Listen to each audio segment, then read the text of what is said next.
咱们新冠病毒的后遗症啊，已经从12种增加到了16种啊，特别是咱们第一批阳过的人，已经开始逐渐表现出各式各样的症状了啊，其中是有3种是非常可怕的，大家伙应该引起足够的重视啊。但是总体而言呢，其实大部分的新冠后遗症，通过咱们的常规的手段是可以慢慢恢复的啊，没有什么大事儿，大家伙也不用焦虑啊。我先把咱们常见的这一系列后遗症给大家讲一下啊，然后我再详细的展开讲一下这3种比较严重的后遗症啊。目前被感染的这个患者的后遗症主要表现是啥呢？咳嗽、脱发、皮肤病、没有食欲、体重减轻，还有注意力集中不了啊，记忆力下降，还有稍微活动一下呢就出现短时间的气短啊，喘不上来气儿，然后呢还有疲惫啊，这种乏力、耳鸣、听力下降、眼睛不舒服。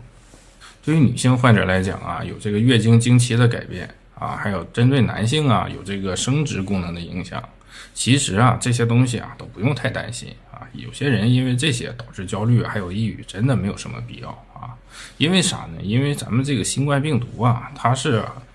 它的这个后遗症是一个自限性疾病。什么意思呢？就是通俗来讲它是在一定周期内它会自己痊愈的，它会随着咱们身体的这个免疫力各种神经功能的恢复，再加上我们这些常规的治疗手段，一点点也就没有什么事儿了。但是有下面这3种情况，咱们一定要小心了。这些情况是不可逆的不注意的话这些个危害有可能会导致很严重的情况出现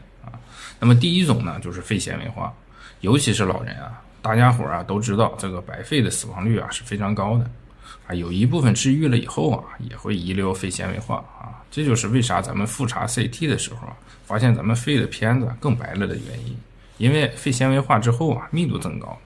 不懂的话呢，可以看一下我之前讲白肺的视频，讲得非常详细。那么言归正传这种肺纤维化对咱们肺功能的影响是非常大的，是不可逆的。那么怎么样来预防它呢？就是啥呢？就是出现这种症状之后特别是老人，咱们务必尽早去就医，千万别耽误了。千万不要依着老人的话说没事儿很多老人就是因为不想麻烦年轻人，或者是觉得这点病也没多大事儿缓一缓也就好了，最后耽误了治疗所以一旦老人出现了咳嗽严重、喘不上来气儿的情况，咱们一定要及时上医院做个检查，排除一下白肺的可能。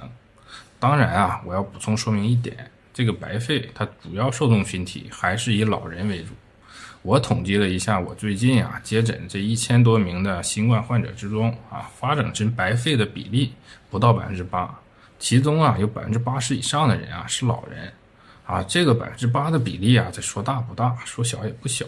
总之家里有老人的朋友在这个特殊的期间一定要关注老人。这第2个严重的后遗症它就是血栓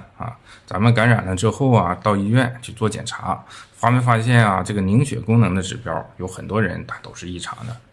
在这方面有的人做过研究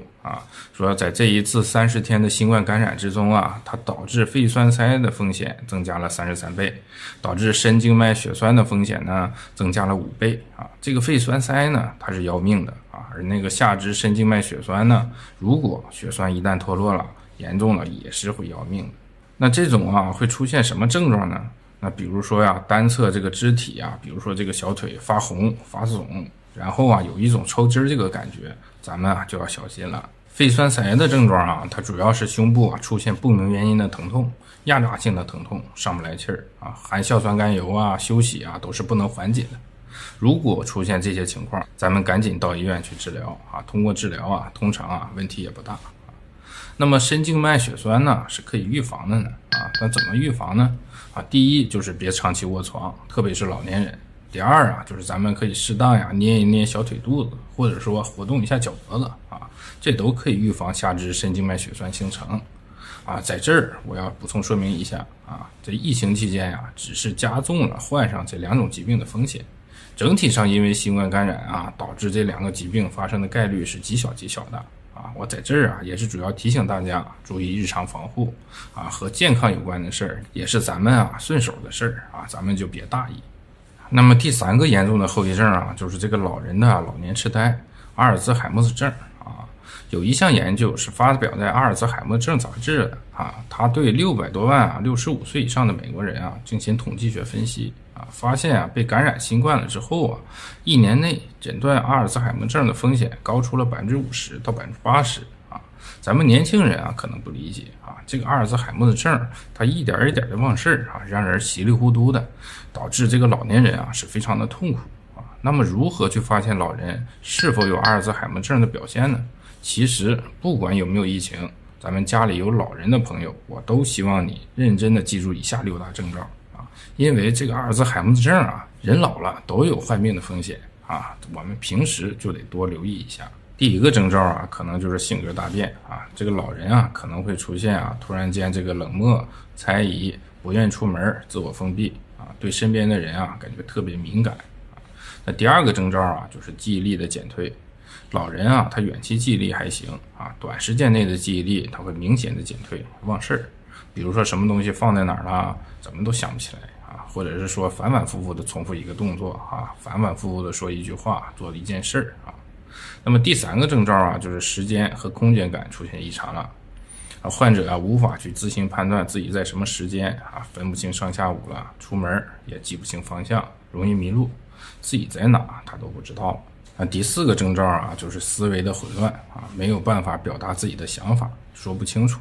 问答也不合理逻辑也都混乱了第五个征兆就是睡眠出问题了，容易出现这种昼夜颠倒的睡眠，白天睡觉晚上不睡觉那第六个征兆就是出现语言的障碍，一些简单的话、简单的词儿他都说不出来了，说话怎么说都说不明白，写字儿他也写不明白这些症状如果咱们老年人有了之后，那就要小心了，因为阿尔兹海默症它确实它是无法治愈的咱们尽早发现，可以早期的控制它的病情发展最后针对这3种严重的新冠后遗症，总体而言，尤其对老人很不友好。如果家里有老人阳过了之后出现以上这些症状，咱们一定要及时去医院检查一下这几年疫情下来，咱们的老人实在是太不容易了我希望大家伙能抽点时间对家里的老人多一点关怀。我是孙国军每一天分享有用的医学知识。